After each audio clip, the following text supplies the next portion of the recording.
Welcome back. Episode 25 of Cutoffs and Coffee. James and CT here with you. As always, today on the podcast, we have Greg Herceg. Greg is a big-time volleyball player, played at Ball State, Division I school. He now is currently a personal trainer, as well as the assistant volleyball coach at Baldwin, Wallace, here in Ohio. And he's also the head strength and conditioning coach for their team as well. So we take a deep dive into triphasic training, other ways to train volleyball players, some nutrition tips for volleyball players, and talk a lot about knees over toes training and the importance of getting strength at length and the benefits we get from training knee over toe style for specifically volleyball players and jump athletes. I think you're really going to take a lot out of this episode, especially if you're a volleyball player or an athlete who does a lot of jumping in their sport. This episode brought to you by Underdog Fitness. The Underdog Fitness foam roller, we're coming out with version 2.0 coming soon next year. And if you just lunged a mile yesterday and your legs are feeling a little shaky, as they should be, pop on the Underdog Fitness foam roller. All right. Not only will this store your bands that you're using to do your assisted pogo jumps, as well as some hip circles for warm-ups, this thing is great to get those quads loosened up so that you can lunge a mile again today. If you enjoy what we're doing on the podcast, go to our YouTube channel, subscribe, follow us on Apple and Spotify, wherever you listen to your podcast. Also, follow us individually on social media. We will tease out a lot of the people who we're going to have on the podcast. And so if you want to know who's going to be on the podcast and want to be able to ask questions to these coaches and high performers we're going to have on the podcast, we post all about that on our social media. So give us a follow. Again, social medias, Apple, Spotify, YouTube, give us 5 stars, leave us a comment, let us know if you appreciate what we're doing. But without further ado, enjoy the conversation with Coach Greg Herceg on episode 25 of Cutoffs and Coffee. Coach Greg, welcome to the show, man. Thanks for coming. Let's start that again. 3, 2. Greg, what's going on, man? Welcome to the show. Welcome to Cutoffs and Coffee. Here we go. How are you, man? Well, thanks for having me, guys. I'm pretty excited. Once I saw you guys were posting this, I texted James like that day, and I was like, hey, if you guys ever need somebody, I'm your guy. I've been trying to make some podcast rounds lately, so I'm super excited. Yeah, and you know when anytime a guest comes on Cutoffs and Coffee with the cutoff on, that we're about to bring some heat. You know, some people I did ask if it was mandatory. I asked if the cutoff was mandatory. I said I'd bring my nastiest one. I actually want to show you quick. It's hilarious. Oh yeah, because it's not even true, right? So it says this is your body on creatine, and it's like it's not even accurate, which makes it so much funnier to me. That I figured it's also like one of my deepest, just nastiest cutoffs. I figured it was that's deep. Yeah. Anybody not watching the YouTube version, Greg's got a cutoff. It's tie-dye, and it's cut right up to the top of the trap. I mean, it's the perfect cut at the top. Goes all the way down, like a lot of nipple is exposed here at the from the shirt, very thin, and it's kind of a animated character, right, with rainbows blowing out of his eyes and his mouth, and it says your body on creatine, which is so excellent shirt. The coolest cutoff we've seen, I would say, in 25 episodes. So we appreciate you coming on with it. Before we get into your story, man, we like to start the show by asking, we want to learn a little more about you, something that we can't find through your social media, which is at the Volleyball Strength Coach, and there's a period between every word. Am I correct there? And on Instagram, awesome stuff. So go give Greg a follow. So something that we need to know about you, as James and I as hosts, and then also our listeners, that we can't find through either a Google search or an Instagram search, but something you think would be cool to know about you. That's a good question. I think, I don't know. There's a lot about it out there. One of the things, honestly, I don't think I post enough about on my Instagram is how awesome it is to be a dad. So my son is turning 6 months tomorrow, and he makes guest appearances on my Instagram sometimes, but it has been awesome. I wasn't really, I mean, I'm 31. So like, you know, it's like a really good age. I think you're not ready, but you're ready. Being a dad has probably been the coolest thing that has ever happened to me. And that is definitely something that you know, he, like I said, he makes an appearance, but, you know, not kind of maybe as often as he should for as awesome as Jackson is. So. Now, how often are you testing Jackson's vertical? Is this going to be a monthly thing? You know, are we going quarterly? You know, what's that progression look like? So he does have something called a Jolly Jumper, which is like a spring-loaded thing that they stand in. So it's like a harness that they wear, and they're attached to a spring, and they can jump around. So he is already getting some jumping reps, and he can't even stand yet, but he's already jumping. And he's honestly advancing like physically, like super quickly. So we've got him like standing and holding, and he can support his weight on his legs and stuff, and he's crawling and army crawling, and it's been fantastic so far. It's definitely the creatine. Flipping it into some of the formula every once in a while.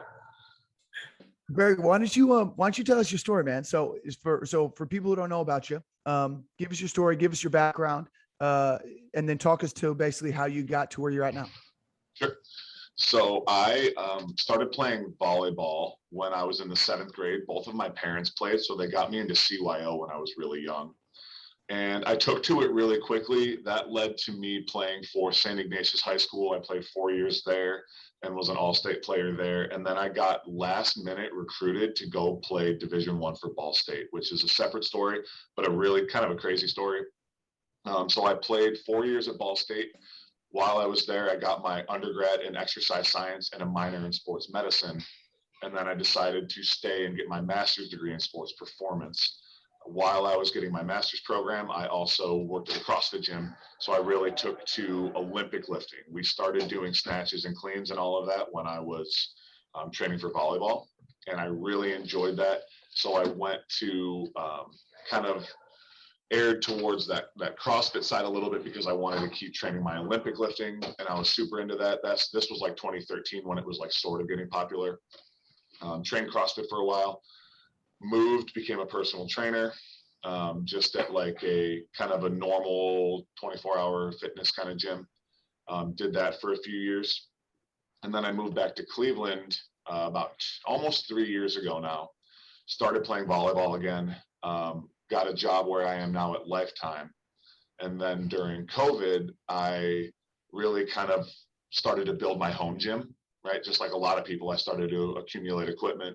So then when gyms started to open up and some of the stuff started to get released, I started training volleyball players at my place and started the Instagram, which I really wanted to take and just try to get good information out to volleyball players who wanted to just improve, get out of pain, increase their vertical, you know, increase their mobility, increase their longevity. Initially, it was targeted towards like people more my age. So kind of the recreational players and stuff like that. And then now it's branched down into the college with me being at BW, into the high school level. I've got a 12-year-old that I train through my program. So it's just kind of encompassing a lot more than I was initially intended to, but it's been awesome so far. Just being able to put out content where it's like you get to a point in social media where you're like, people are actually like paying attention. They're like listening to what I'm saying, and like you're like having an impact. And that's been really, really cool to see. Maybe in the past like 6 months that I've been getting some good traction. Yeah, and I've seen, you know, your Instagram following kind of grow. You know, from when the first time I met you, I think it was just because we connected because of the BW aspect, and you maybe had like 500 followers, and like 6 months later, you have a pretty good following, and you're putting out consistent good content and good information, and it's been cool to see. You know, how do you balance that? You're a coach at BW, coaching the men's volleyball team there. You do their strength and conditioning. You also have, you know, a couple clients that you work with remotely, and you also are right now at your gym where you do most of your work. How do you find time to be a dad? How do you balance all those things out? Yeah, it's been a lot of give and take. So yeah, basically like for the rundown, I work at Lifetime full time. So I'm here from like 7 a.m. till like 2. And then I'll do, if I have time in between my clients, I'll like shoot some content, take videos. And right now I'm doing 2 posts a day on my Instagram. I'll go home. I'll have some time with Jackson whenever I get home. And then I either go to BW or I train my at-home clients. And then I try to, any kind of questions from my online program, I try to answer as quickly as I can. I'm really trying to expand that a lot. So I'm trying to get to those people as quickly as I can and give them a really good service. But it's really like, I've noticed there's a lot of give and take. It's like my focus, my attention always has to go to one. So then it kind of comes off of some of the other stuff. And so it's just in that particular aspect, which is the most important, that needs my focus. So like for right now, I'm really focused on the online presence and trying to grow the online program and grow my following. So that's getting a little bit more attention, where maybe I'm not doing as much lead generation for, you know, my full-time job or for my online or my in-person volleyball clients. So it's just sort of the give and take. And then I just have to make sure every day I set aside time for Jackson. So like every morning before I leave, you know, in between when I get home at night, he falls asleep like in my arm pretty much every night. And that's sort of one of our special things that we have, one of the connections we have. So definitely making sure I can pull back on working so much and always have time a few times a day for him, for sure. Yeah, man, that's great. You're executing on a high level on a lot of those things. So, you know, shout out to you. You know, as you got into strength and conditioning, you were an athlete. Now you're a strength coach and a coach. At any point during, you know, that kind of long career that you've had so far in different areas, did you ever have any moments that kind of made a light bulb click, or you had to shift your thinking from, you know, this is how I thought strength and conditioning and coaching was, and this is what I'm actually doing now? Yeah, one of the biggest ones, and that was actually like physically upsetting to me, was the first time I heard Cal Dietz talk about triphasic training. And the reason it was upsetting to me is because it was after I was done with my master's program and after I was done, you know, being a college athlete, and his information was already out there at that point. But the fact that I had never come across something as potentially powerful as like just the tempo training through triphasic training, that was a moment where I was like, man, I really missed out on that. So I use a lot of that now. So he was on the Barbell Shrug podcast that I think I heard in maybe like 2016 or 2017. So that was after my grad program, when I was just like kind of a personal trainer, like a general personal trainer. But now I revisited that, and I use a lot of that. I took the guys through that for their 12 weeks they were just in. And that's been awesome. I really love that. I use it myself. The other one would be coming across knees over toes guy. You know, as a volleyball player, the knee pain is just as common here as any other sport. You know, he does a lot of stuff with basketball, but it's like just as much, maybe if not more, knee pain in volleyball, just because of the max effort amount of jumping you're doing. That just taking a lot of his information and being able to apply that, because he does such a good job of making it applicable, that was another big thing. So most of my training is really taking like triphasic training exercises and programming, and like knees over toes guy exercises and programming, and putting them together to something that I think makes a really potent training program for athletes. Now, you know, a lot of our listeners might not be familiar with, you know, triphasic. Do you want to dive into what are those 3 phases, and what's your least favorite phase and what's your most favorite phase? Sure. So triphasic training is the most simplified, is like you do a couple weeks, 2 to 3 weeks of an eccentric focused block. So it's like everything you do is like 5 to 6 seconds on the eccentric portion of the lift. So like, you know, going down in a squat or bringing the bar down to your chest on a bench press, and going really slow on that, and then accelerating the bar up. And then you do 2 weeks of an isometric focus, where then in a squat, you would go down quickly, pause in the bottom, and then come up quickly. Then you get into a couple weeks of a concentric focus, where there's really no tempo. It's just go down fast, go up fast. And then that's what he talks about most kind of in the public. But when you read the book, there's the percentage work, where it's like you have your concentric, and then you go like kind of lighter and faster. And then there's some peaking stuff with like the timed sets and the super fast, you know, banded things that are sort of the peaking program down the line. But the main aspect is like 2 weeks of eccentric focus, 2 weeks of isometric focus, and then get into concentric work from there. And what it does is it really builds up the movement quality. When you can move and exercise slowly with a good amount of weight, you get better at that exercise and able to control it. And then really the tissue tolerance and like the ligament and tendon strength to be able to move the load slowly, move a load quickly, stop, and then reverse it quickly, and then just being able to move it fast from there. The ligaments and tendons, the connective tissue, get a really good adaptation.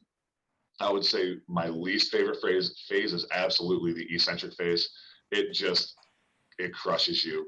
Depending on how many exercises you do the eccentric tempos with.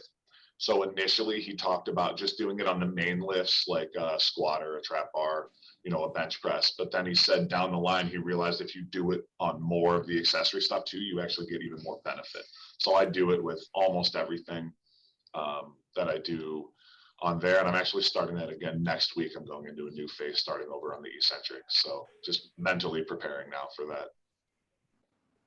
Yeah. I was laughing earlier when you said, you know, you got out of school and you studied and did everything, and then you found out that information was there. And I think about that scene from Step Brothers where he's like, you know, could you imagine if we had these when we were 14? He's like, even better, we got it when we're 40. You know, so like training, it's like, well, you know, at least I got it at 30 and didn't find it at 40. What before you were doing that, what was your training like for yourself and for your athletes before that? We've talked about what it looks like a little bit now. And then what kind of benefits have you seen from being able to break the movements down into those three phases, and that you're able to now use that with your athletes, you know, now that you're 30 and we got this when we're 30, what are some of the benefits you've seen from that? So I came from a very Olympic lifting focused program. At Ball State, we did a lot of our coaches were Olympic lifting, you know, kind of competitors or just did it a lot. It was like very highly encouraged there. So we did a lot of snatches, cleans, you know, just squats, RDLs, real like just compound movements, and really kind of just, it was either just a block periodization or just a general kind of progressive overload. There was no real crazy changes. It was like just squat a lot, you know, just a linear periodization.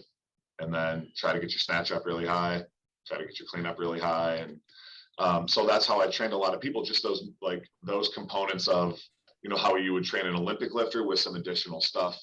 And I did that for a long time until I just kind of came across some of this other information. It's like, oh, you might not have to Olympic lift every athlete that you train, right? It's beneficial, like they're good, but you don't necessarily have to do it with everybody.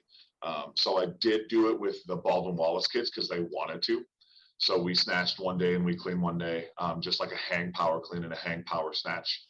But for like something like my online program, I don't put that in there because I don't want to train someone how to do a snatch like through the internet, through like messaging and like videos, like technique videos. Like it's not what I want to do right away, at least not with a larger group. Maybe if I have a more advanced group that I have, then maybe, but yeah, that was a big thing that I sort of got away from. I still love Olympic lifting, but I just don't do it with my clients quite as much as I used to now. And I'll tell you the other thing. Yeah, real quick, James. The other thing about that too is now going into the school setting, and you realize this pretty quickly whenever you get into a college or a high school setting. If you are only doing Olympic lifts for power and force production, and you get to a school that doesn't have good bars that spin or have real, you know, like sharp edges, right, where you would catch a clean. And that's what I've seen a lot, you know, being between a couple different schools, is you got to have something else in your toolbox to be able to utilize, because you're not going to be able to have athletes catching heavy cleans with a bar that doesn't spin and is cutting up their necks with the knurling. So I think it's important to be able to learn how to use it as a coach, but then also understand that, like you said, it doesn't have to be used with everybody. And it's not the only option when it comes to, you know, speed, force, and strength. So just a little note there. James, go ahead.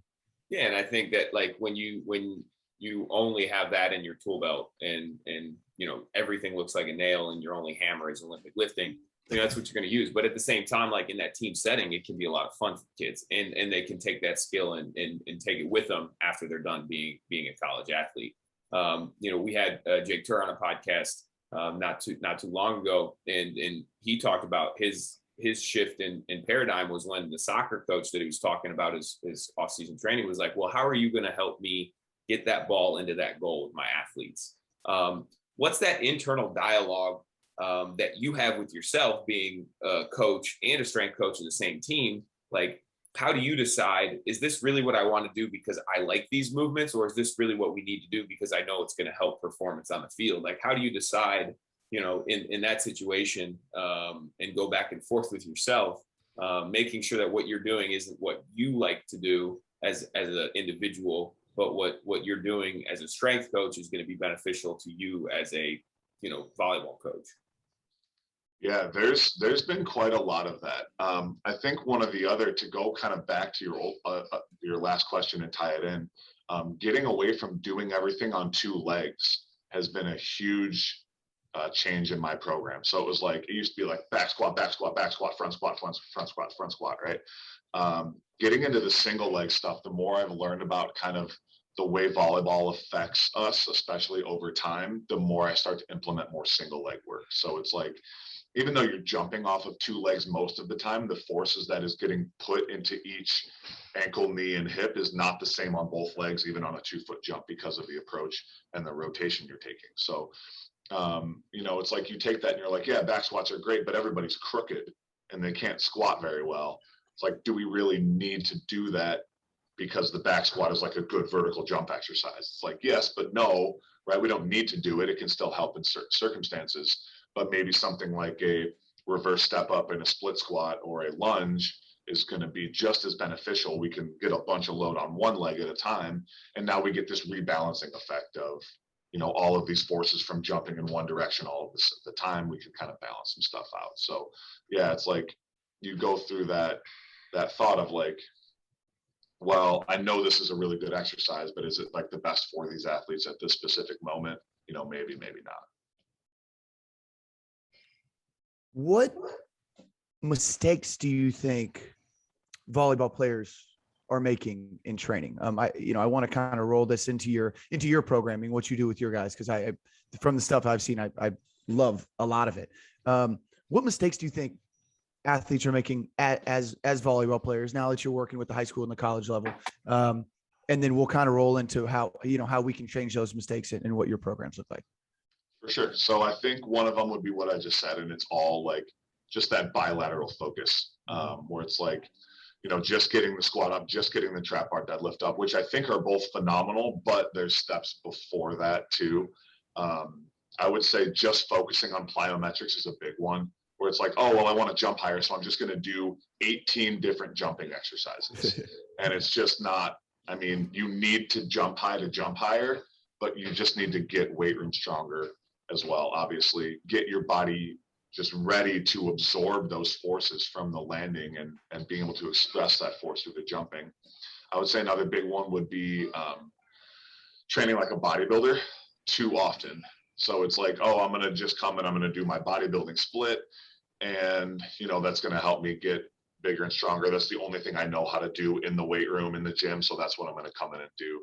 And to be honest, like if you're like a high school kid, like that can actually probably work, right? Like you're going to get progress from that, but you can get more progress or more specific progress from doing something that's a little bit more focused on, exactly what your needs are for an athlete. And I think that what you said right there is like, that might work, right? If we go lift heavy shit and we do it with intent and we're getting jacked and like, that's all we're doing, that still might work. I think people kind of forget about that. But it's also a lot of fun. And like what we're kind of seeing is like, you have this old school mentality of you're bigger, faster, stronger. And then you have this new school mentality, kind of brought through Mike Boyle and like all single leg all the time, but that's not always fun. What are some like ways that you merge those two things together when you're working with a college volleyball team who still might want to get jacked, but you also know they need to incorporate some performance? Where do you piece that in? Is that a part of like the finisher, or is that just like integrated into the program of getting jacked and tan? Yeah. So one example would be like our Friday lifts, especially the preseason stuff we just got done with. Like we finish off with like dumbbell press, tricep extensions, bicep curls, just get like that pump Friday, right? Where it's like they got a lot of good work on Monday. They got a lot of good work on Wednesday. They got a lot of good work the beginning of Friday. So just let them have some fun and like roll their sleeves up and do some bicep curls. Like yesterday we did our post test for some of our lifting, and most of the guys had like a post-test poncho where it's like a cutoff, but it's cut all the way off, like all the way down. And that was the idea that some of the kids came up with. So we did that, and it was fun and it was cool until they started doing cleans, and it was like whipping up in their face every time they do a clean. So they had to like tuck it in. But, it's just like you have fun like that. Like when I was at Ball State, the football team was really good at stuff like that. They would do stuff on testing where they would dress up like professional wrestlers, or they would dress up like superheroes. There's videos on YouTube from Ball State football. You can find those. They're a few years old now, but the hype is just crazy for stuff like that. Like it's just that little stuff you throw, and it's just fun. You still get the work done, but you got to have some fun, and you want them to want to be there and enjoy the process as well. Yeah, that's what keeps them coming back. Tell us a little bit about the program that you're running in the weight room at BW. Kind of blending some of the, and again, we'll get into it in a bit, the knee over toe stuff.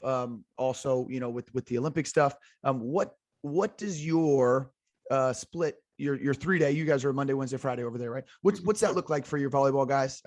Let's start. I mean, because we're in an off season right now. You said we just did some of the post testing. So from the off season, then let's transition into the in season, see what some of that stuff kind of looks like. Sure.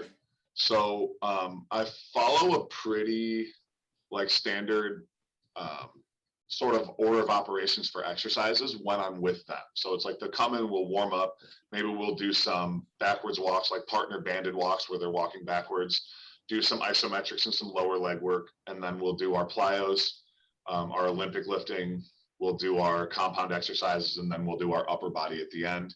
And it follows like a pretty, traditional strength and conditioning model from that point. Then what I do is I use the weekly undulating periodization from Triphasic Training, which is Monday is kind of a moderate volume, Wednesday is your heavy day, and then Friday is like a higher volume day. And so doing the highest volume on Friday gives them the weekend to recover. Doing their heaviest stuff on Wednesday, like it peaks for that day. So that's when we do like a heavy back squat or something like that on that day. And I like to keep that going. So for example, Monday they would come in, they would do, one partner holds a band, the other partner's got it around his waist. They walk backwards 2 minutes each. We would do a couple isometric holds, do maybe a lower leg warm-up series.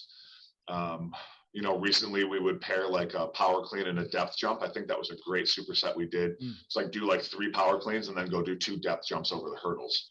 Super explosive. Then they would go and squat. And maybe, down the line, we would do squat paired with like a squat jump for like a complex set. And then I'll take the upper body at the end and I'll just put it all in like a giant set. So it's like do a full range deficit push-up with a TRX row with a dumbbell external rotation, and just kind of put that all together and have them finish with some upper body at the end.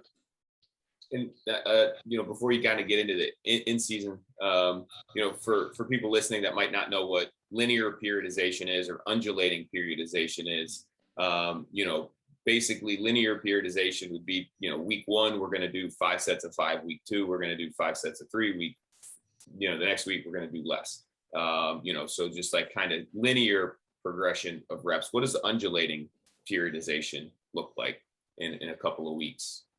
Yeah, so it's a little bit different. I was really confused when I started reading Triphasic because I'm like, how is he doing like this block training with the undulating training? Like, how does that work? So the actual periodization from week to week is like the blocks with the 2 weeks of isometrics or 2 weeks of eccentric, 2 weeks of isometrics, 2 weeks concentric, and then there's like the blocks of the lower percentage, higher velocity stuff. But then within the week is what he has the undulating, where it's the moderate volume Monday, the heavy on Wednesday, and the high volume on Friday. So that's kind of got that sort of changing where it's not a linear thing during the week, where it's like not everything's 5 sets of 5 and then 4 sets of 8 and then 3 sets of 10. It's just that changes in volume from workout to workout that then repeats for the blocks. So it's a pretty complex system. that I'm still not very good at implementing. And I'm actually going to go reread the entire book now that I'm getting into like the in season and some of the stuff like that, because I just want to make sure I'm keeping up with it. Cal Dietz, for anybody who hasn't heard of him, is the head strength conditioning coach at the University of Minnesota. And he's just smart. Like, he's just good. He's got so many Big Ten titles, so many college records under his belt for like swimming and track and field and all of this stuff, that he's just really been able to narrow this stuff down into something that just like genuinely works. Yeah, dude, I'm really excited to hear about the in-season stuff too, Greg, because if anybody who's ever seen volleyball at even a decent level understands how incredibly, dynamic the sport is. Guys are jumping all over the place. I say guys, the athletes, jumping and landing on one leg and falling over and diving on the ground. And it's all rhythmic. Everybody seems to know what they're doing, but it looks like, kind of to the novice eye, that it's chaos. And there's so much jumping and landing, similar to the basketball. And so in-season training, I'd imagine you got to focus a lot on the tendons and the ligaments and making sure that the lower body can stand just the complete impact that the lower body is getting every time you jump and land.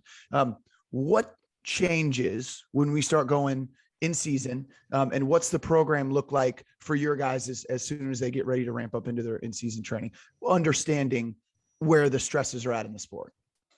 Yeah, so we'll drop down to 2 days a week most of the time. So it would be like a Monday, Wednesday.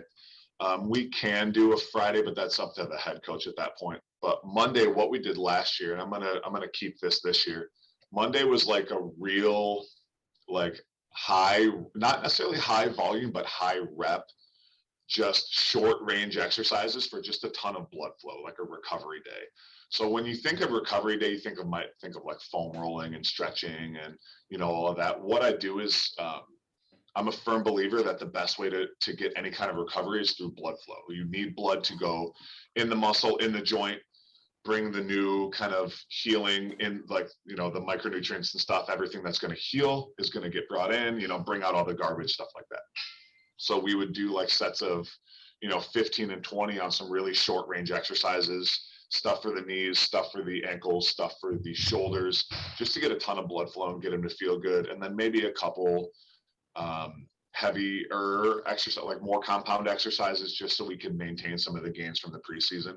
And then Wednesday, we would do a more typical heavy day like we're doing right now, where we're going to do, a heavy squat, or, maybe some Olympic lifting, and just kind of the same stuff that we're taking from the Wednesdays now. I'm still going to implement that into the Wednesdays, because I want them to keep their ability to produce force. I want them to keep their muscle mass. I want them to keep their strength. I remember learning typically in season, there's about a 10% strength loss from the beginning of season to end of season. And I want to try to close that gap as much as I can, so that we're not losing all of the hard work that they just put in the preseason. So Monday, lots of blood flow, couple compound exercises. Wednesday, pretty normal, heavy day, working on high force production. And then if we do something on Friday, it might be more of a potentiation day, like just some really light and explosive stuff, some mobility stuff, just to get them ready to play on the Friday, Saturday, Sunday, whatever it is. Yeah, I like that. I've heard you talk about some of that stuff on other conversations you've had. Talk a little bit more about that the day before and the potentiation stuff, because I'm really interested in, selfishly, we were playing a lot of gym basketball right on Fridays. We get the crew together, and I tried to direct my training towards being able to jump the highest on the day that we were playing basketball. What does that kind of like potentiation training look like for you and your guys the day before they either have a game or a tournament? Yeah, some stuff that would be really good for that is just like really light and really explosive, because you don't want it to have any kind of fatiguing effect or like muscular damage effect. So things like kettlebell swings, things like med ball throws and med ball slams, maybe some lighter stuff like box jumps, some isometric work for activation, a lot of that stuff to just get the muscles firing, get the nervous system ramped up, and then do some stuff that's really fast, really explosive. If you saw like the banded the really weird looking bandit stuff I did, where you're like, got the band, you're just going like super fast back over your head. That kind of stuff would be great on a Friday, just to get like the nervous system ramped up a little bit and get the muscles ramped up a little bit, just ready to play. And I think that's a common mistake a lot of athletes will make, is, let's say they compete on Friday, they take Thursday off completely. And like what you said is it's more of a ramp up, right? If we are going to need to take a day off, let's not do it the day before a game, because now we're too calm in going into that game. How are some of these conversations looking like with, college athletes who are newer to strength and conditioning that you're working with, who might not have had a strength program in high school? What do those conversations look like? Do you meet with the team? Like, how do you set your expectations and communicate, what the plan is to get the buy-in, from your team? Yeah, so I'm in the season, I'm at practice a lot more, where in the preseason, I'm mostly more in the weight room with them. So like, it's easy to have the conversation.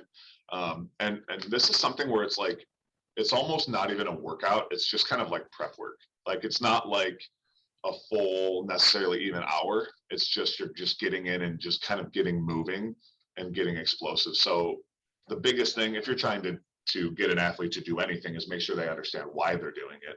So if you can articulate really well why I need you to come in and do, like, go slam this med ball or throw it as hard as you can across the field, getting them to understand the purpose of them doing that is going to be the biggest thing. And honestly, like, building trust too. Like, they had some pretty good pre-test to post-test results from this off-season program, or the preseason program, and that's going to build a lot of trust in me and build a lot of the trust in the program that what I'm doing is actually like going to work for them too. Yeah, it's a great question. I want to transition, Greg. We talked about this a little bit. We teased it a little bit. The training and the knowledge you've learned from working with the Athletic Truth Group, the ATG, you had mentioned Ben Patrick, at Knees Over Toes guy on Instagram earlier in the conversation. I got introduced to him in 2019, was playing football and was dealing with some knee issues. And I had a teammate of mine say, "Hey man, check this guy out. He's doing some different stuff." It all made sense. Not a lot of people were doing it at the time. Again, this was just a couple of years ago. It all made sense. I got the program, started doing it in quarantine. I kind of came from the background where if your knee hurts, you wrap it up, you take some ibuprofen, and you still squat heavy. And I decided during that quarantine period that I was actually going to do something that might benefit me in the long term instead of just kind of dealing with it. Had a lot of success doing the Knees Over Toes program. Came back from quarantine. You talked to James about it a lot, and then we started working some of that stuff in our training. And personally, I've had incredible benefits from it. I know we've worked with a ton of athletes who we do a lot of that, a lot of the ATG stuff, and had a lot of benefits from there. What is your personal experience with it? How do you use it? And then we'll get into a little bit more into the specific reasons for the exercises and the exercises, but tell us a little bit first, your experience with the ATG system. Yeah, so I got introduced to it by one of the other coaches at BW, one of the guys that I play volleyball with. And he was like, "Hey, our other buddy who's a physical therapist showed me this guy, like, you should check him out." I'm like, "Yeah, cool." I think I had maybe like heard the name or had come across my Instagram maybe once or twice, but never really looked at it.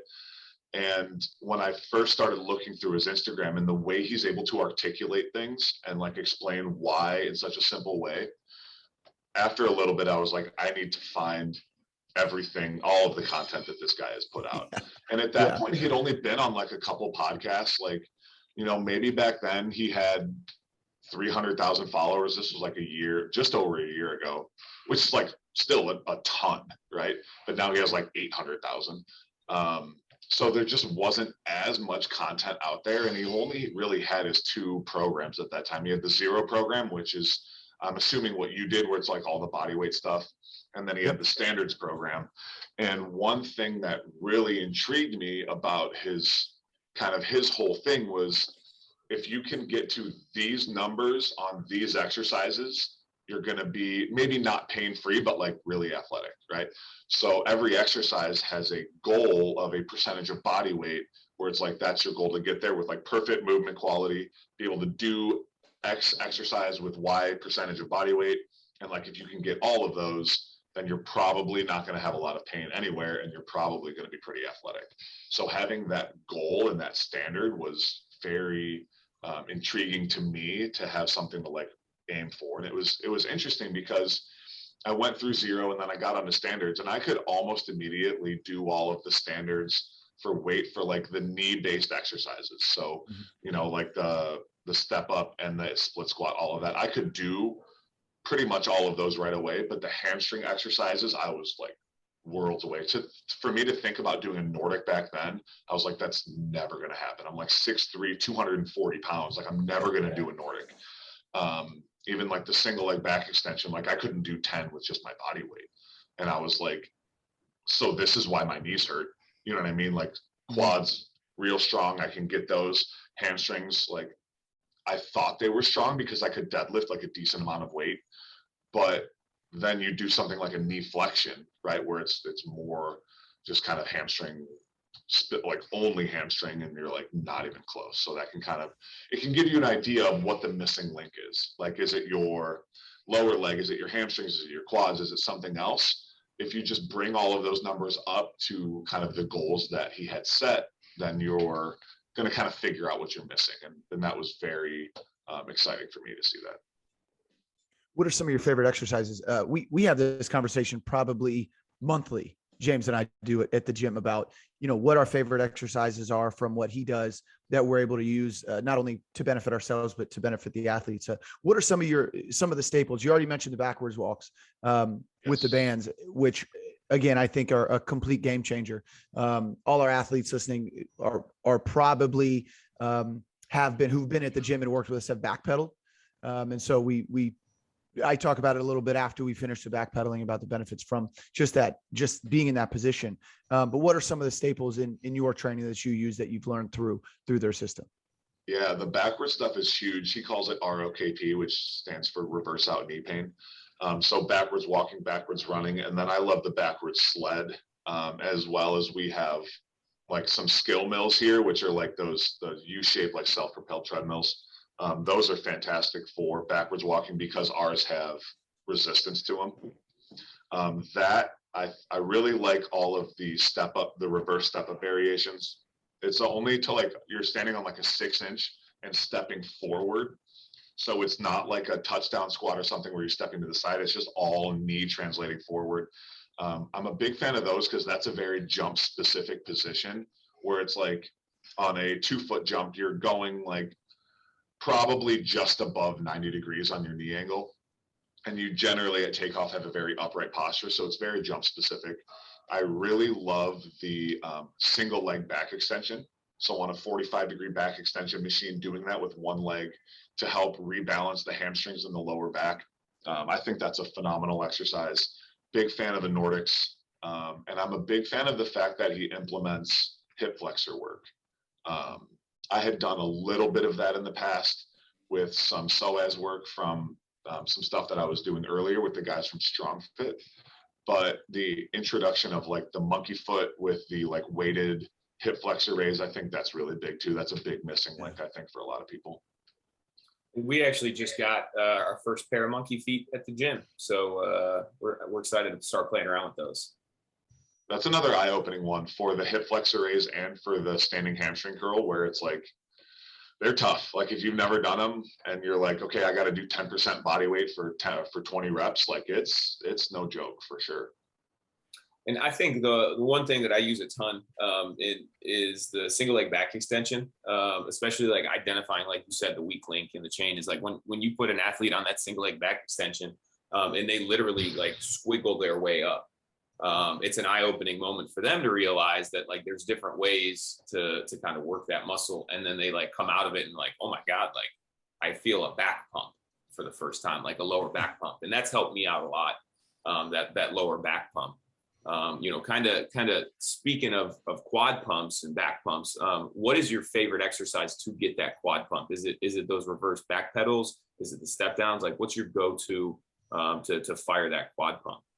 Yeah, I think the backwards sled is probably number one. And then something like high rep reverse step ups. So they have this concept in ATG, the long range exercise and the short range exercise. So it's just kind of, and there's like mid range, there's like super long range, but it's mostly like long and short. So if you look at a step up, the hardest part is the top of the movement. It's like a small joint angle.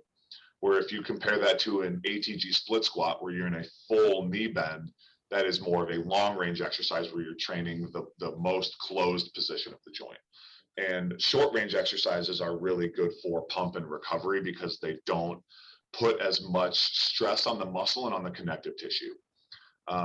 So I love to do like sets of 20 to 50 to maybe 100 of like a small slant board squat, like a half squat or quarter squat, or a step down to just get a good quad pump. If I'm looking for like recovery from like a recovery aspect, to just get a lot of blood flow to the knee, you take like a flossing band, put it around your knee and do like sets of like 20 to 50 on a reverse step up, and you're getting a good amount of blood flow to the knee.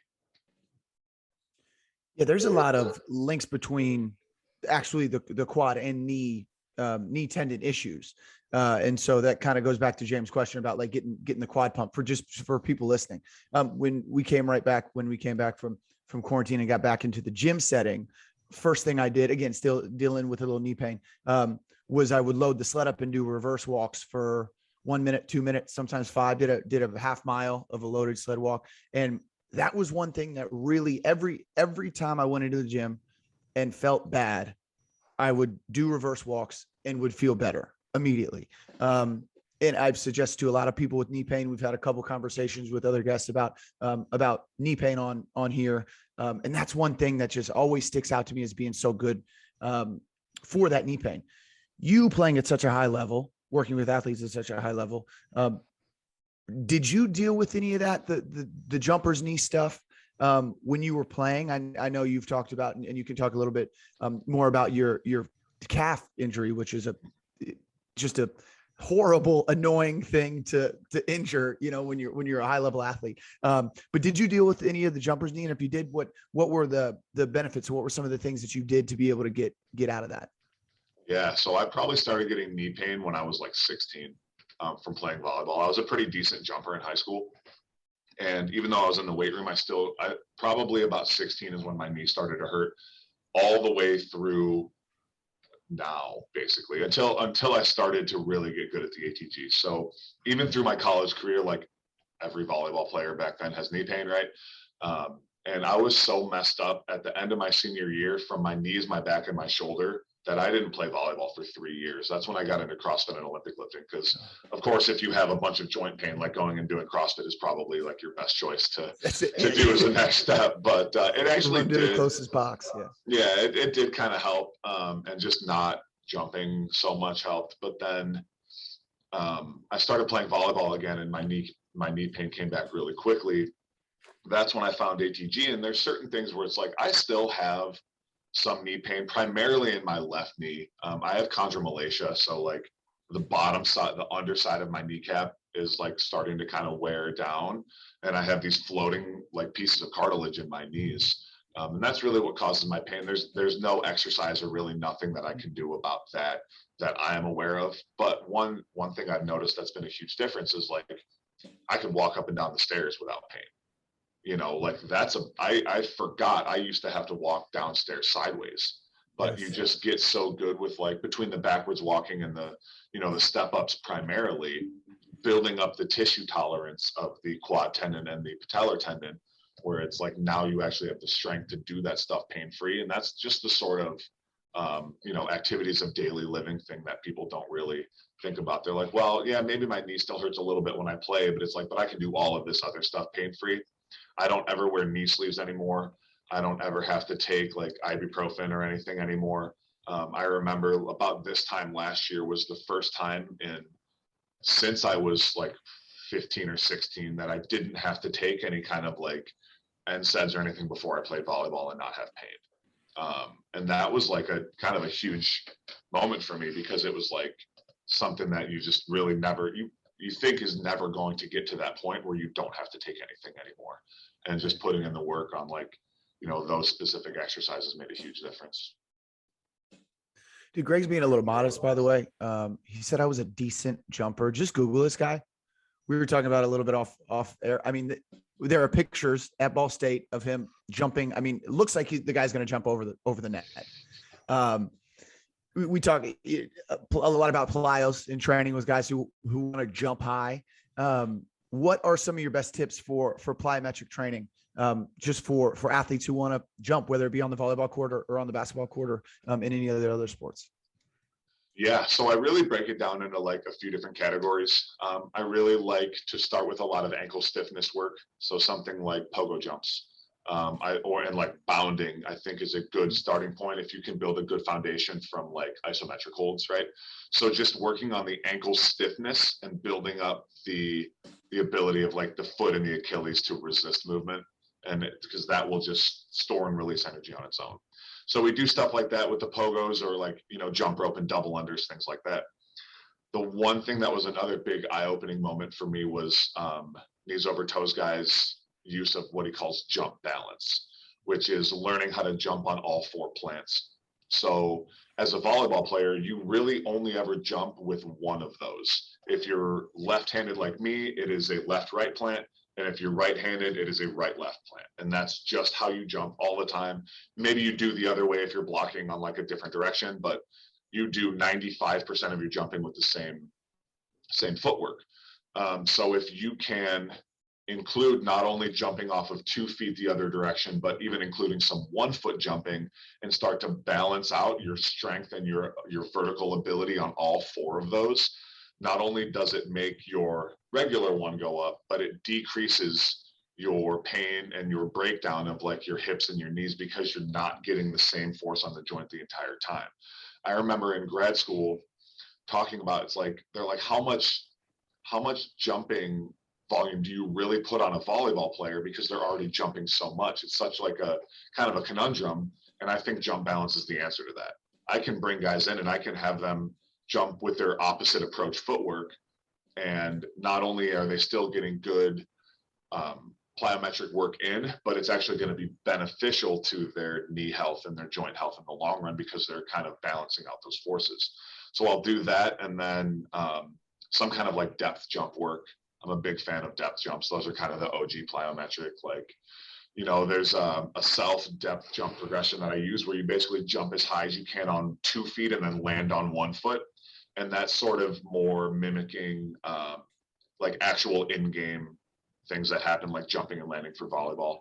So even to the point where it's like you jump as high as you can on 2 feet, land on 1 foot, and then jump off of 1 foot. So it's like absorbing and then reapplying that force through one leg. And I like people to be relatively balanced on both legs before they do actual depth jumps off of a box, over a hurdle, or onto another box, or whatever it might be. So I'll start people there.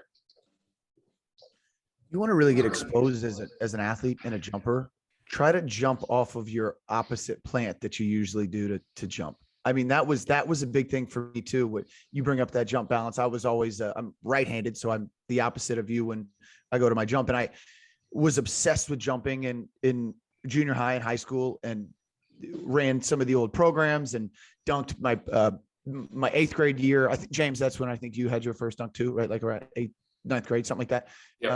Yep. And so I've always really been into the jumping. When I first came across jump balance, and it was good to hear you talk about it, I got completely exposed as an athlete. I can't jump at all off of the opposite leg that I usually jump off of. And then that opposite plant is so much different too. I think that's such an awesome thing for athletes to be able to train. And you bring up such a great idea, such a great point, that in season we're doing pretty consistently the same jumps. So why not in training we still do some plyometrics? We just do the opposite of what we get in the game. Am I hearing that the right way? Yeah, and for sure in season, but even out of season too, like just getting them a lot of reps of doing that. I have them do, because we work on a lot of just jumping technique work too. So it's like jumping, but not jumping, but we're focusing on like the specific skill of jumping for 2 foot jumping. And so I'll have them do both ways, but they're trying to get as many reps, if not more reps, with their opposite footwork than they are with their normal footwork. And I'll say one more tip for anyone who wants to increase their vertical. A really simple thing you can do is just find something that you can barely not touch, and just keep trying to touch it until you can touch it. And then you find something else, right? And that is kind of like that idea of it's creating such a high level intent for jumping, where it's like you're reaching for something and you're just actually trying so hard instead of just going and doing like 24-inch box jumps again. You know, you're really giving that maximum effort to it. And that's a good way to kind of just give yourself the motivation. That's why I think one of the reasons why pro dunkers jump so high is because they always have to jump to such a maximal extent just to get the dunk, right? Or learning how to dunk is a great way. Like if you take jump balance and you do it for like a dunking session, even as a volleyball player, that could be really beneficial. So I have these mini balls, right? I have like balls that I keep in my office that are smaller than a regular basketball, so that, you know, you don't have to jump quite as high to be able to dunk, but you still get that satisfaction and you still get that intent of like, you got the ball into the hoop. I think it's a really fun way to kind of switch it up too. Yeah, it's so funny you have that. I have in my closet a small ball that I used to play with growing up, and I would shoot it against like kind of the top of the door when I was growing up. And a couple years ago, I went home and I got this small ball just so I could do just that. So I could practice small ball dunks and just to have maximum intent jumps. That's funny that I'm not the only kind of dork who did that. You talk about intent. That's something that we talk a ton about, and I think is so important in training. What's the conversation with athletes kind of new to the weight room about intent and understanding the connection between what you're trying to get out of the gym and what you're actually getting out of the gym? It's something I always kind of struggle with, because you train for 10, 15, 20 years, you eventually figure it out. But what's the first conversation when you see an athlete who's just kind of going through the motions? We see it a lot with the Olympic lifts. We know athletes can load a lot more weight on there. We know they can move a lot faster, but they're just not intentional about it. What's that conversation look like for you? Yeah, I mean, it's basically just, again, going back to them understanding why it's so important. Like, again, even for volleyball, even though they're jumping all of the time, you're not really doing max intent jumping that often when you're playing. It's like mostly max intent. So that's another way to explain to them, like, the purpose of doing plyometrics is if you want to jump high, you have to jump as high as you can. You need to get your body that new stimulus, or that at least maximum stimulus, that feeling of jumping to your maximum height, if you want your body to be able to put that higher and higher. And you'll feel it all the time. If you go out and play, and even playing basketball or any sport that's jumping, you are not always jumping as high as possible. So that makes it even more important to jump as high as you can when you're doing things like that. And I think, my guys are good in the weight room as far as like the kind of understanding, because they know that they all want to jump higher, right? Especially, I think doing the testing helps with that too. And then even throwing like a little bit of competition in there as well is a great way to increase intent for anybody who wants to do that. Pair them with somebody else who's maybe a little bit stronger or something like that, where it kind of builds that little bit of competition. So it forces them to work, just a little bit harder. Yeah, that's a great point. I don't think box jumps are great for vertical jump training, but I think competitive box jumps are awesome. You start competing against 2 or 3 different athletes and seeing who can jump the highest. And then that is where we kind of come back to the intent with the jumps. I've got some questions that I want to ask Greg, but there's no real flow between the questions. So I just kind of want to hear your thoughts on some stuff, and then James, interrupt it as you would like. But just some really things that I've seen from your Instagram, and then from some other conversations you've had. Static stretching for your athletes, and kind of how you use, or I'll say like, don't use it. The benefits you get from doing it your way, as opposed to the old classic, kind of what we understand as static stretching. So I actually do both. I just do them at separate times. So a lot of the exercises I use, the stretch is built in, and a lot of this comes from like the ATG stuff, like the ATG Split Squat is a great example, where, just to describe for the people listening, think of like a regular split squat, but your front knee is as far forward over your toe as you can, and your back leg is as straight as possible. So you're getting full knee bend, full ankle dorsiflexion on the front leg, and then really, really good hip flexor stretch on the back leg. So that's a great example of like intermixing the stretch in with the exercise. But then I will also have people like maybe on an off day do a couch stretch where their foot is just up behind them in a lunge. So I go back and forth because I think some of the information that people put out on static stretching is misinterpreted. Where it's like there's the studies, they're like, yeah, it'll reduce your power output for 24 hours. Apparently in that study, that was like with no like reactivation or warm up or anything. They just retested them like cold. So it's like as soon as you like move and do some, you know, prep work and like a dynamic warm up like that goes away. So, you know, it would look like Monday, Wednesday, Friday on the lift, we would have the stretching included, like full range calf raises, full range push up where you're going into like the full stretch, the cross bench pullover where we're including stretch in the exercise. But then if we need to on like a Tuesday and Thursday, we can do like some 2 or 3 minute holds of some stretching where we might need some work. So like a couch stretch, a pigeon pose, a straddle stretch where we can use that to then continue to increase our flexibility. One of my, like an eye-opening thing was for me, again, from Ben was if you stretch, right, say you do a static stretch and you increase it like to get to a new range of motion, if you're not strong in that range of motion, your body won't let you keep it. So you need to pair both of them together. So if you do something where it's a lot more passive and a lot less tension, because there's never no tension, but less tension on the stretch, you're less likely to keep that range of motion. But if you can pair like a palm to floor pike hamstring stretch with something like a Jefferson curl, where now you're stretching under tension, you're more likely to keep that flexibility because your body knows that it's a safe place that it can go where you're not going to get hurt because you can have some tension there. And to provide like a visual for our listeners, a Jefferson curl, imagine somebody doing an RDL the wrong way. And I love this exercise. I use it every week. But it's basically folding over your spine, you know, vertebrae by vertebrae all the way down and then coming back up. So it's like an RDL with a rounded spine, but it's very controlled. And I've gotten a ton of benefit. My athletes that do it get a ton of benefit from it.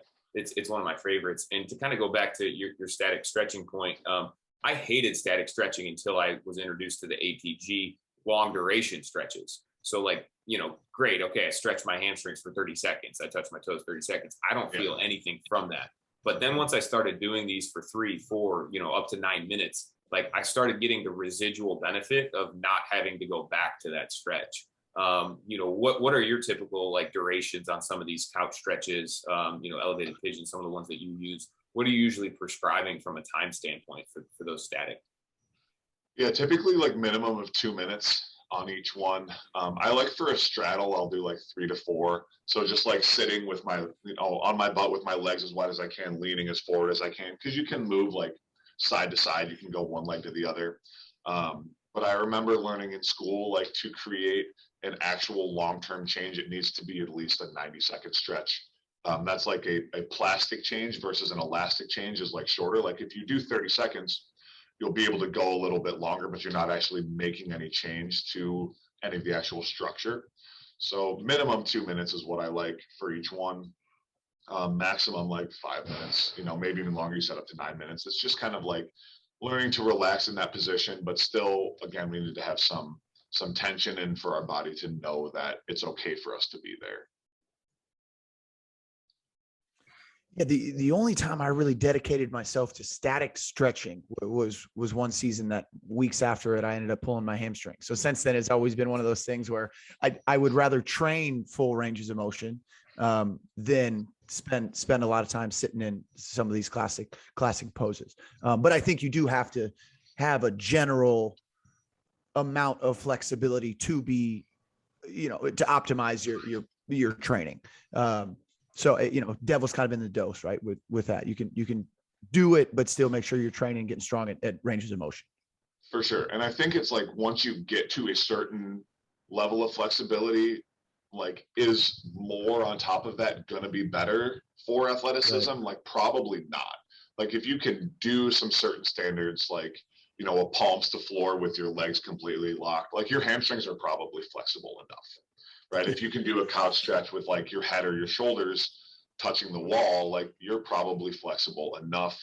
And that doesn't mean at that point more is going to be better, but it's like getting to like a minimum standard, I think, is beneficial. Yeah, agreed. You 6'3", you've been what's your biggest, 270 or something, 265, something like that? Almost 260. I think I have a picture of the scale at 259 from a couple of years ago. Yeah. 260, and then you're down to like 230 now or so. 225. Yeah. So 225, and that was your goal, right? You reached the 225 goal. What are some nutrition tips and advice that you would give to athletes? Because you are a big, strong athlete. You've snatched over 300 pounds. You've snatched 300 pounds. 305. Right. Yeah. What have you, 305? I mean, insane. Clean and jerked. 365. 365. Come on. That's crazy. That's awesome. So what are some nutrition tips for being a big, strong athlete? Yeah. So for me, when I got to my size, so I'm almost back down to the size I was when I graduated college. I think I graduated at like 220 when I was playing volleyball. To get bigger, like a lot of people are like, oh, I'm just like, you see this all the time in volleyball. Oh, I want to gain weight, but I just can't. I'm eating all of the time and I just can't gain weight. Yeah. And I'm like, well, you just need to eat more. And they're like, well, I'm eating like as much. I'm like, I don't care. Like, you're not eating enough, period. Like, if you were eating enough food, you would be gaining weight, right? You need the weight room stimulus, but I think people underestimate or overestimate actually how much they're really eating if they're trying to gain weight. It's like to the point of like where you have a stomach ache. That's like the only time where like that's acceptable. I think some good general nutrition habits that I have now is I try to get a lot of protein. And I try to prioritize protein and vegetables in every meal. And then I do most of my carbs around my training. So I'm going to train like when we're done. Typically before I train, I have like a big oatmeal bowl with like oatmeals, raisins, blueberries, nuts, seeds, peanut butter, stuff like that, like a lot of carbs. And then really my only other carbs throughout the day is like fruit. But I try, like if I'm going to go play, I want to get a lot of carbs before I play because that's your fuel for your activity. Or if I'm lifting, that's your fuel. You need that. And then just prioritizing protein every meal and trying to get some vegetables with all of your main meals, or at least some fiber. The fruit's got the fiber in it too. But tons of fruits and vegetables, just real food is a big thing for me. Like if we created it, I don't really eat it as often. Like, there's some stuff like protein bars, some supplements, some things like that. But I would say probably 90% of my food is just food. And then 10% is like more manufactured or highly processed, whatever you want to call it. Like you got to have some fun in there. I'm a big donut guy, big Krispy Kreme guy. So like once, maybe two times a month, we'll go to Krispy Kreme and just like have our way with some donuts. But it's really just kind of that consistency of some foundational things like eating real food, eating until you're satisfied, not until you're stuffed. Unless you're trying to gain weight, you got to eat more. And then just like paying attention to how food makes you feel. I recently did a food sensitivity test. Turns out I'm really sensitive to eggs and egg whites, which is unfortunate. I was eating those like 2 to 3 times a day, as well as like dairy and wheat were my other big ones. So I'm trying to find some things to replace the eggs and egg whites with, just kind of experimenting with some different things right now.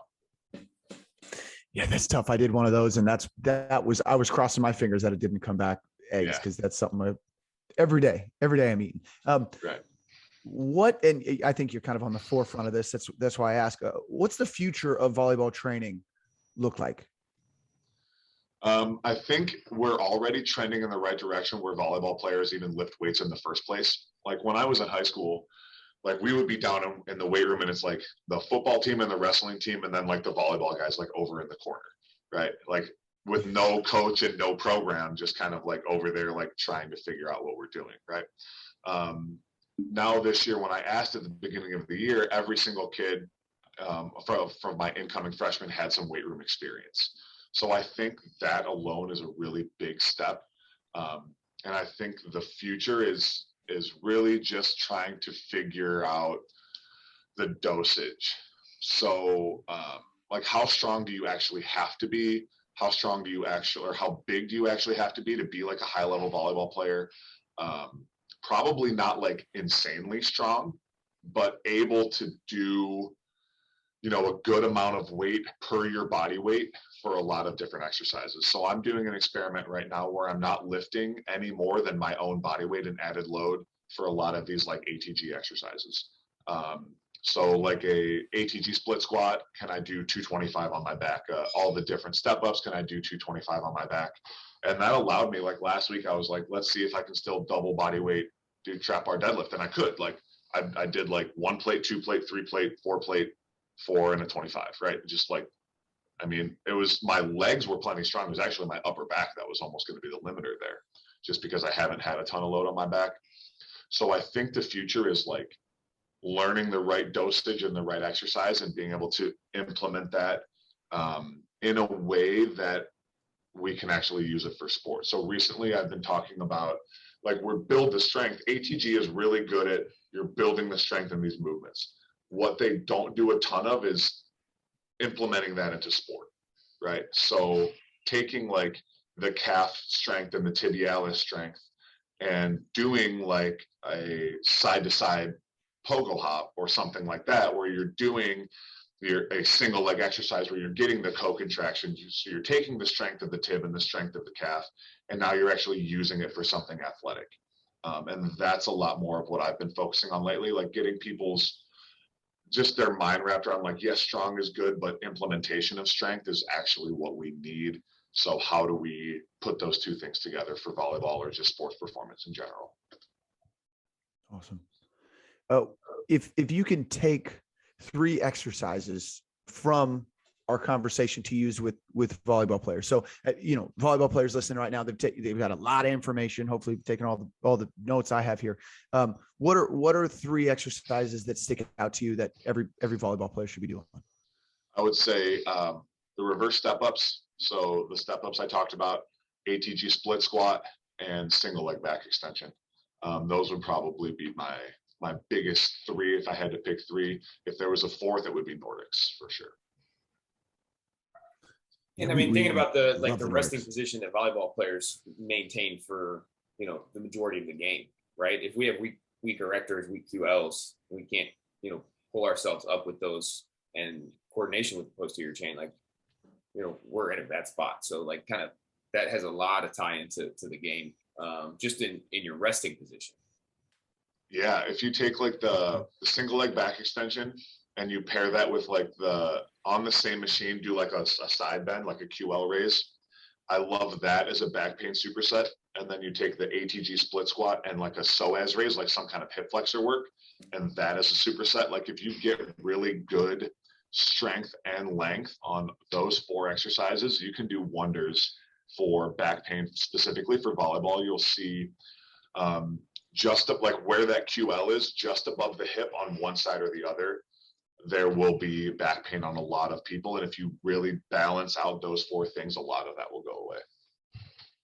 Awesome. What have you learned about yourself from tracking your stress and tracking your performance and sleep through Whoop?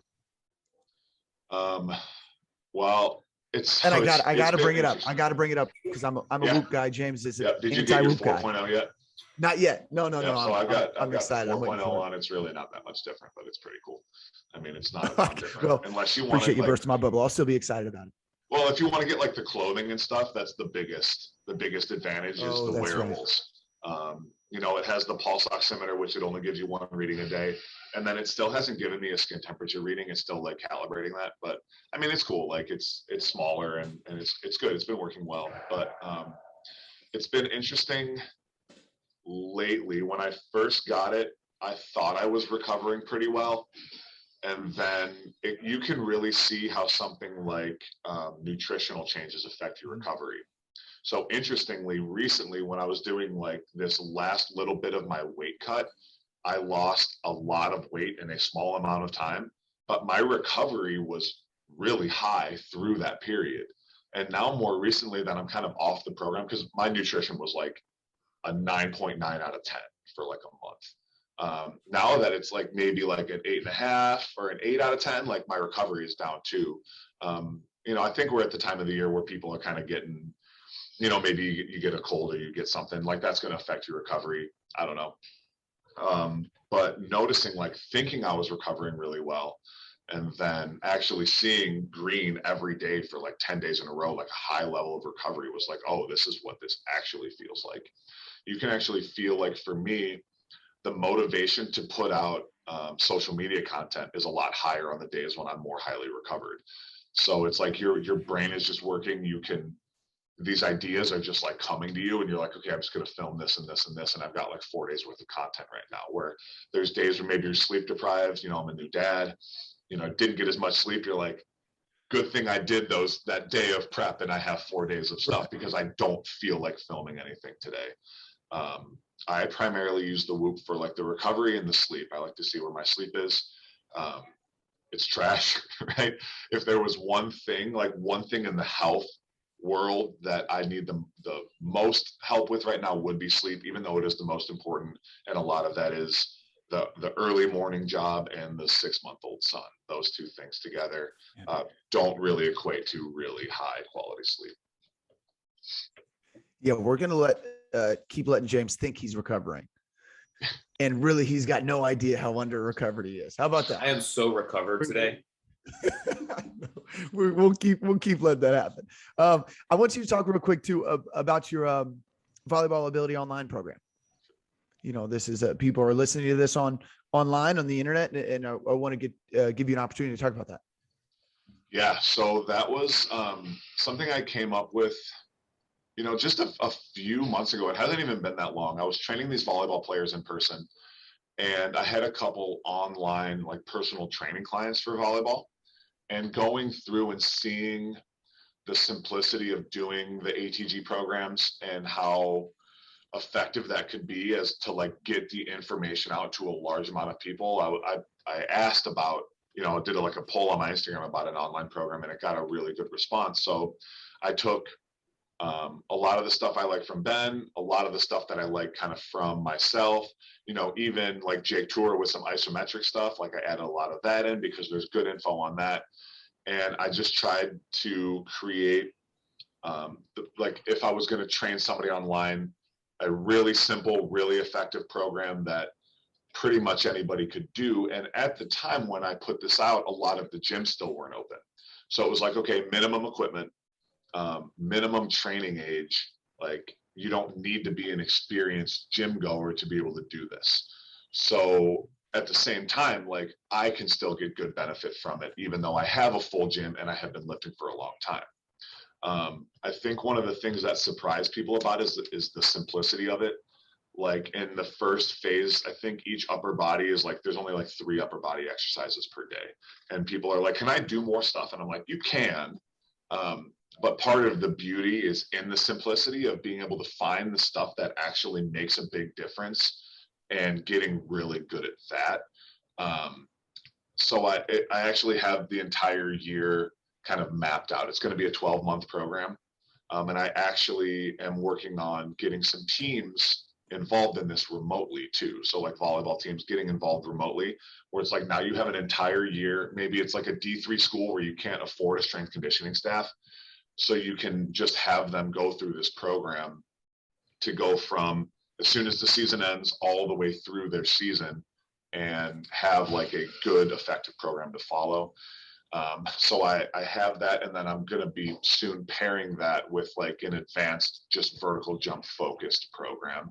So you take some of these guys that are maybe a higher level athlete, all they care about is they want to jump higher. They don't have as much pain, anything like that. And I can just take like more of the stuff that I do and more of the stuff that I do with BW, like some of the Olympic lifting, maybe you have some more access to equipment. You're going to have better access to a gym, and you can do something that's really dialed in on the focus of jumping higher, where Volleyball Ability is kind of a well-rounded program, where it's like people who are in pain, people who are new are going to get a lot of benefit from it. And you don't need a ton of equipment. And then maybe you do that for like a few months and you can help. And then maybe we upgrade you to the advanced program. Like, I've got just a few things in the works.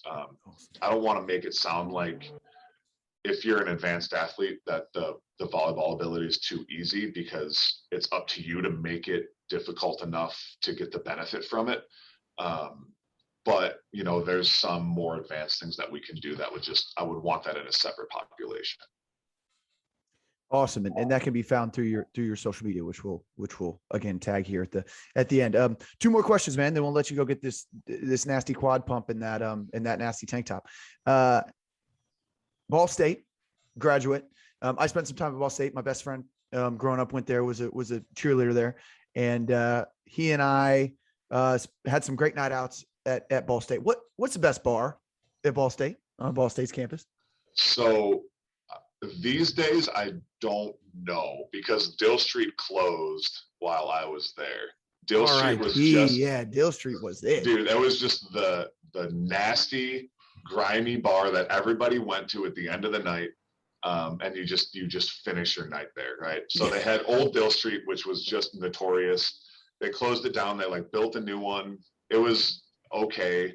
And then I think when Brothers Bar and Grill came in, which is like chain, that's probably still the go-to place. And then there's a place called The Chug. I'm assuming these are also, it's been a couple years actually since I've been there.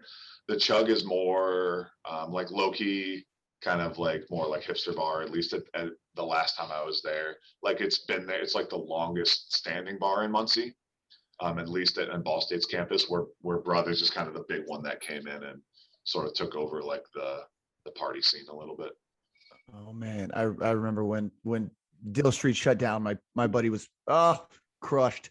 Yeah. And the hot dog man was always a staple there, right? Yes. For a long time. Guy made some incredible hot dogs. Carter's. Yeah. So unfortunately, if you get to Muncie anytime soon, you won't be able to go to either of those places. But we'll look. I do remember hitting the Chug a couple times. So yeah, I had to ask that question because I wanted to hear how you felt about Dill Street. So last thing we always wrap the podcast up with. We've talked a lot about, you know, the knee over toe training, the triphasic training, plyometrics. You know, the mistakes that the athletes are making in the sport of volleyball. What do you think we as a strength and conditioning community are missing? And again, it can be all that stuff, you know, and that's why I bring all that up. But if there's something else that you'd rather hit on, you know, now I don't know, because it's so dependent. And maybe that's the answer, is like every sport is so different, where there's like a lot of stuff that is very applicable to every sport, but then there can be like a little bit of specialization for each sport. Like you don't want to train a football player the same way you train a volleyball player. I think getting away from the thought that like the squat and deadlift are the absolute king of exercises for training athletes. Like they're good, but not everybody has to do them, and understanding the benefit of some single leg stuff. And I think that's all. I think we're heading in the right direction, honestly. If there was some stuff I would probably want to get rid of more, it's like spending a ton of time foam rolling and trigger pointing, and not to start a whole conversation on that when we're wrapping up, but like, you know, how to make sure the athletes are moving properly so you don't have to do all of that stuff, teaching them recovery methods so you don't have to do all of that stuff. I think we're trending in the right direction on a lot of things. And it's going the right way, I think, for sure. Good. We hope so. And if you know, these conversations, we want to just have a little bit of impression on that. We want to be able to help people with, you know, with the understanding and growth and progression and in strength and conditioning. Where can everybody find you, man? Where can everybody find you online? Yeah. So Instagram is my biggest one, at the Volleyball Strength Coach. Currently posting twice a day. I'm creeping steadily towards the 10K followers right now. So I want a little algorithm boost to kind of get me there. My website is in the process right now. So recently I've been using just a landing page to kind of get people to my product, and I'm actually getting my own website is being built. It might be done tomorrow, or it might be done in like a week or two. But in the process of that, I do technically have a Facebook page, the Volleyball Strength Coach, but that's all just cross-posted from Instagram. And I technically have a TikTok, which is, again, all cross-posted from Instagram. So that is definitely the main place to find me. Awesome. Yeah, there's a lot of really good stuff on there at the Volleyball Strength Coach. Hey, man, that wraps up episode 25. Thanks so much for being on. Dude, it's been awesome. We covered a lot of stuff. I think people are going to take a lot from this. Everybody listening, we appreciate y'all staying on this whole time with us. We ask you always to continue to practice gratitude. Tell the people that you love them. And you got one life to live. Might as well live this life stimulated. Thanks, everybody. We'll talk to y'all soon.